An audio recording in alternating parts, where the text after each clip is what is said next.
Sorry एक जी जी अभी आज शो सुन रहा था, एक तो वो कह रहे थे जितने आपके बिल बोर्ड देखते हैं ना लोग, आप उसको काउंट नहीं कर सकते जो बिल बोर्ड लगा हुआ है, लेकिन आपके जो ऑनलाइन पे जो आ रहे हैं आपसे आपको होंगे। काउंटिंग आ हाँ जाएगी। जी, आप इसके अलावा 10,000 लोगों ने आपको देखा है। Let me add one more thing to this. जिस कॉस्ट में आपने वो बिल बोर्ड लगाया हुआ है, हाँ जी, उस कॉस्ट के अंदर ना आपको 4x लोग मजीद देखेंगे। हाँ बिल्कुल। आपकी जो बाइंग होती है ना, मतलब मैं तो बोलता रहूँगा, I don't know if it's going to make इससे भी हम सेंस। agree हैं, ये बिल्कुल ठीक आपकी है, जो लेकिन बाइंग है ना, जो आपकी सारी बाइंग इट्स इमोशनल। आपकी जो बाइंग होती है ना, ये तो पता है ना आप लोगों का, ये इमोशनल होती है, लॉजिकल डिसीजन नहीं होता। इंटरनेट आपको इस चीज़ के लिए इनेबल करता है कि आप एक यूज़र को अपने ऐड ना मल्टीपल टाइम दिखा के उसको कन्विंस कर सकते हैं। जो पेप्सी कोक मिरिंडा एडवर्टाइजिंग करते हैं ना, वो एक ख़ास किस्म की एडवर्टाइजिंग है, उसको बोलते हैं हैमरिंग। हैमरिंग वो एडवर्टाइजिंग होती है कि जिसके अंदर इंसान बिलबोर्ड पे भी आपको देख रहा है, अखबार में भी आपको देख रहा है, हर तरफ आप नज़र आ रहे हैं, आप इमोशनली उसको प्रोग्राम कर रहे हैं, वो सोचे समझे बगैर आपकी बोतल बाय करेगा। अगर एक बंदे को आप अपना ऐड 7 दफ़ा दिखा दें, अगर एक बंदे को अपना 7 दफ़ा ऐड दिखा दें, वो मोर लाइकली और हाईली पॉसिबिलिटी है कि वो आपसे बाय ज़रूर करेगा। इंटरनेट आपको इसके लिए इनेबल करता है, ठीक है। ये एक प्रोग्रामिंग है। किसी बंदे को पहले टीवी करता था ये प्रोग्राम, अब आपको कर रहा है इंटरनेट ये प्रोग्राम, सही है। अब ये है प्रोग्रामिंग, आप अपने यूजर्स को ना प्रोग्राम कर लेते हैं।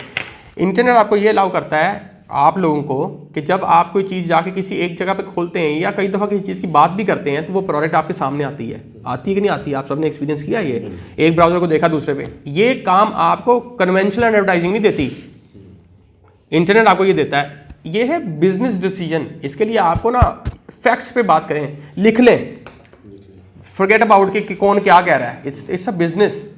इसमें किसी की अजम्पशन, किसी की लाइकिंग, ये preferences, this is what I learned कि इसमें मैं what I want doesn't matter, if my user want something that's more important, ठीक है।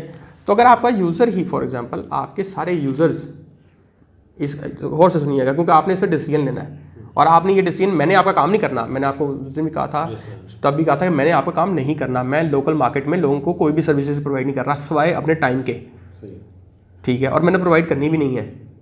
आपको अप्रिशिएट करते हैं आप माशाल्लाह। उसकी रीज़न ये है, यहाँ पे ना लोग ना, यहाँ पे लोगों के पास ना, यहाँ पे लोगों को ना सर्विसेज का पता नहीं है। रोज मैं यूएस में बिजनेस करता हूँ ना, दे लव मी, ठीक है, वो दे लव मी। अगर मैं सैटरडे उनका 15 मिनट के लिए फ़ोन सुनता हूँ ना, दे लव मी, वो 6 मंथ्स के लिए मुझे सर बोलते हैं, ठीक है। अब इस बात को आप अंडरस्टैंड करेंगे, वैल्यू आप मुझे बतानी नहीं चाहिए थी, बट मैं वैल्यू बता के आपको ये समझा रहा हूँ कि आप अपने बिजनेस डिसीजंस फैक्ट्स की बेस पे बनाएं। आप खुद से इसकी रिसर्च करें, एक शीट क्रिएट करें, don't go for anything, don't meet anyone. एक दो शीट्स बनाएं या कंपैरिजन शीट ही बना लें, एक के अंदर फैक्ट्स लिख लें, दूसरे के अंदर भी फैक्ट्स लिख लें, और फिर उसके बेस के ऊपर आप ना एक रिसर्च कंडक्ट करेंगे लास्ट 10 सालों में दुनिया के अंदर कौन से बिजनेस मॉडल्स थे जो कामयाब हुए। दुनिया में आईटी के बिजनेस मॉडल कामयाब हो रहे हैं पिछले 10 साल से, बाकी तो सारे सफ़र कर रहे हैं, बाकी तो सब वैसे चल रहे हैं। ये रीड अबाउट दीज थिंग्स ना, ये है बिजनेस मॉडल। फिर बिजनेस मॉडल में भी, आईटी के बिजनेस मॉडल में भी सर्टन बिजनेस मॉडल्स हैं। सबसे ज़्यादा बिजनेस मॉडल्स वो चले जो रिकरिंग थे। ऐसी कौन सी आइटम है जो मैं अपने यूज़र को हर महीने दे सकता हूँ, मेरे पास अच्छी भी और हर महीने दे। Demand and supply stays the same. Demand and supply कोई नहीं, क्वालिटी मैटर करती है, डिमांड एंड सप्लाई। एक बंदे को अगर रोटी खानी है तो उसको खानी है, एक बंदे ने पहनना है तो उसने पहनना ही पहनना है, ठीक है। आप तो डिमांड एंड सप्लाई मीट करना है ना आपने, तो ठीक है। रिकरिंग जब होता है ना मॉडल आपका, रिकरिंग मॉडल वो होता है जिसमें आप किसी यूज़र से 10,000 रुपये ले रहे हैं, हर 3 महीने बाद ले रहे हैं, उसकी ज़रूरत है, एथिकली कोई एडिक्टिव प्रोडक्ट दे रहे हैं उसको, ठीक है। आपको पता है आपकी सेल्स की फोरकास्ट क्या है, आपको पता है आने वाले वक्त के अंदर में कितने पैसे होंगे, आपने फिर यूज़र बेस बढ़ाना है सिर्फ, ठीक है। तो अपने मॉडल के लिए भी जो आपके लोकल मार्केट के अंदर जो शना है या जुनेद है, आप उनके अकाउंट्स के नंबर्स एग्जैक्टली जाके देखें तो आपको पता लगेगा कि 2013 से अब तक उनकी पीछे आईटी की टीम कितनी बड़ी हुई और उन्होंने तब से लेके अब तक कितनी सेल्स बनाई और उनका आपस में क्या कंपैरिजन, क्या मुसलसल फिजिकल सेल बढ़ रही है या वर्चुअल सेल जो सी है वो उसके मुकाबले में बड़ी होती जा रही है। मैंने पूछा था ऐसे कह लें कि वर्चुअल सेल उनकी फिजिकल सेल का शेयर ले रही है, हाँ, और लेती जा रही है और बढ़ती जा रही है ग्रेजुअली। तो वो ग्रेजुअल को अंडरस्टैंड करें क्या ग्रोथ है उसके पीछे, नंबर का फर्क ना देखें।